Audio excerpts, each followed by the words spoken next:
So for developing the grip work with the dogs, you want to gradually just transition up in the widths or the thicknesses of the tools that you're using.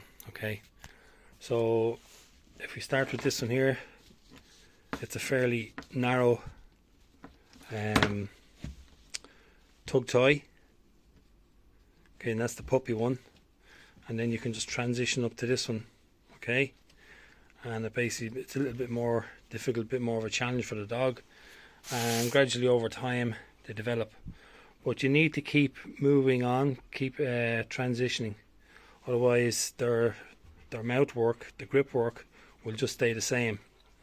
So this one here, this was like it was a narrower leather one, bit wider than this one, but I've actually added underneath the jute, and I've stitched this jute on to make it a very sizable tug toy. So the dog is constantly opening its mouth as much as possible, and it learns to get a full mouth grip. And you can do the same with the sleeves. So this is a very soft jute puppy sleeve, and then you can move on to the wedge here.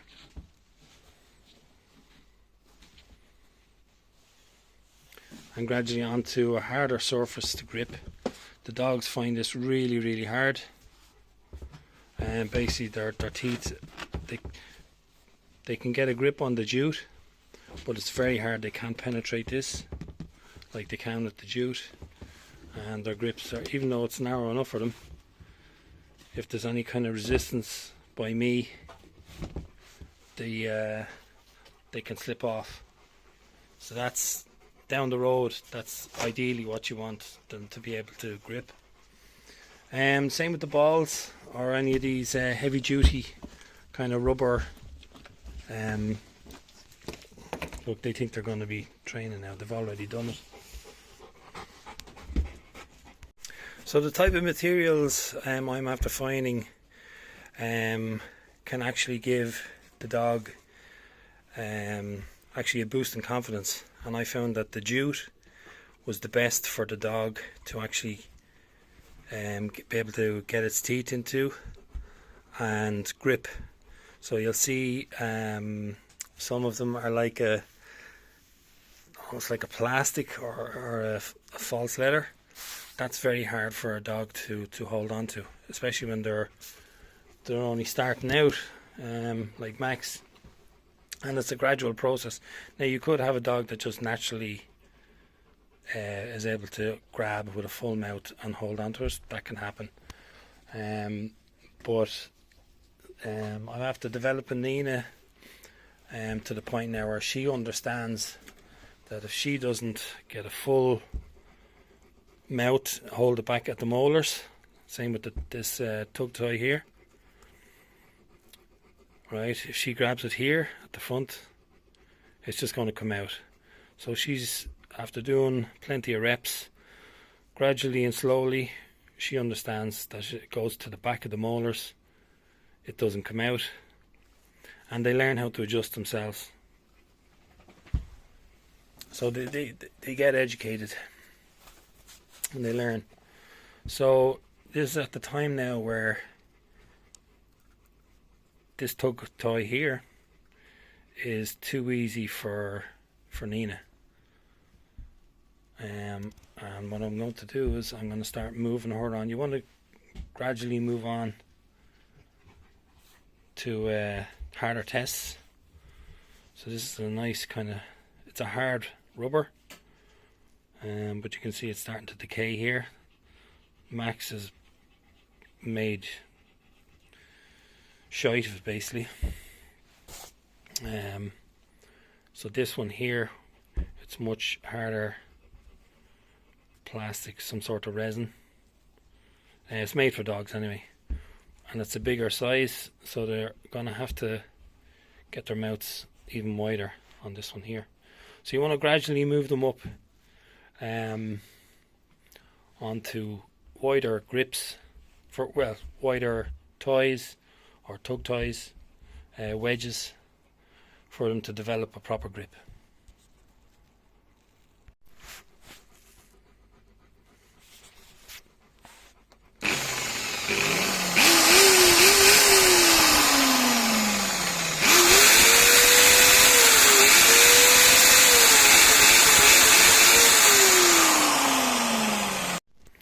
Right, so I actually bought this ball a long time ago. It was for Nina, and I also got this one here, and it's a softer, it'll be softer in the dog's mouth, and they can really bite into it. They like it compared to this one. There is only a small bit of give in it, but this is starting to break up now because Max is using it as well.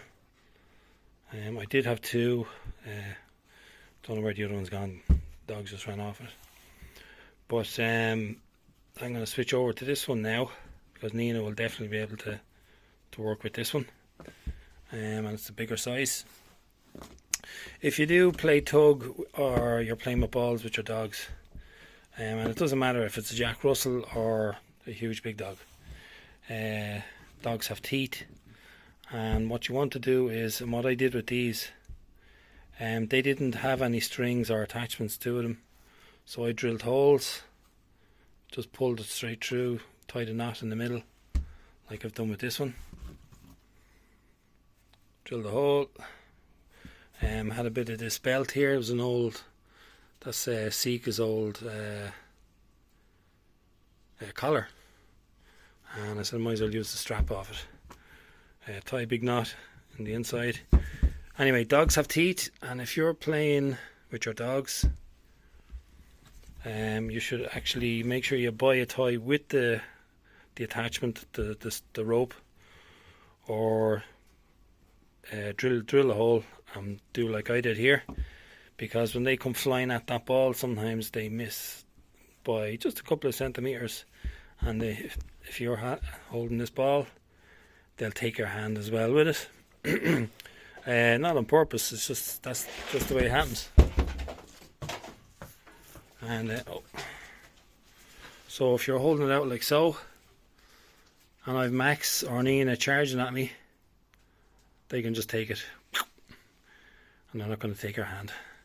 And then if you want to play a bit of tug, you're working on the grip work, you can hold it here nice and steady.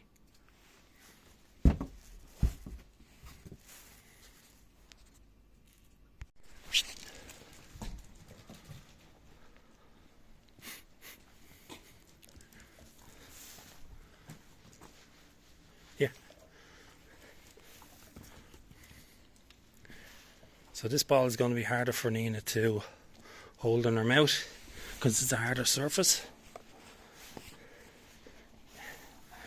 and it's opening up the jaws even more. So this is going to be, yeah.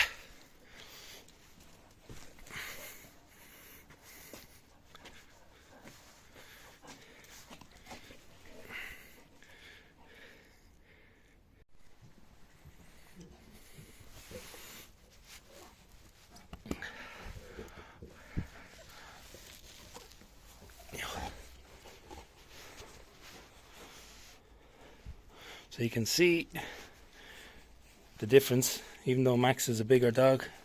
Yep.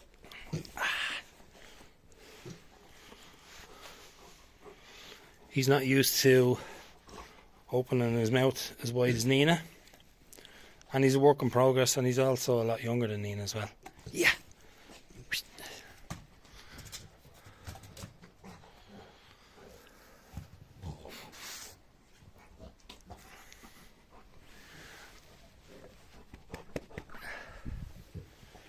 And gradually, he's going in the right direction, same way as Nina did.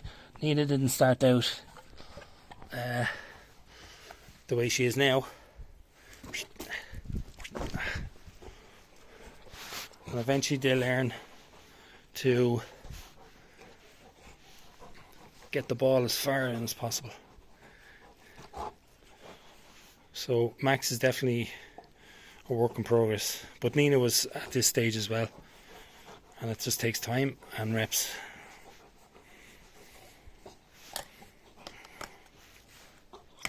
You can see the way it's at the front of his mouth, and that's not where you want it.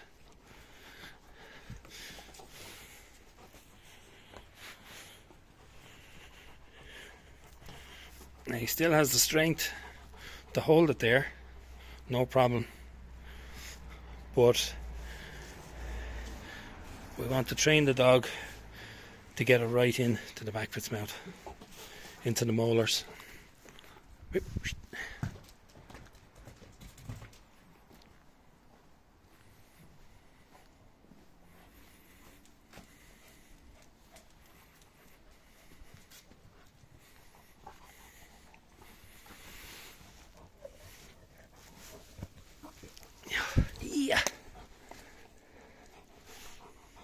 Yeah, so this is not where you want it.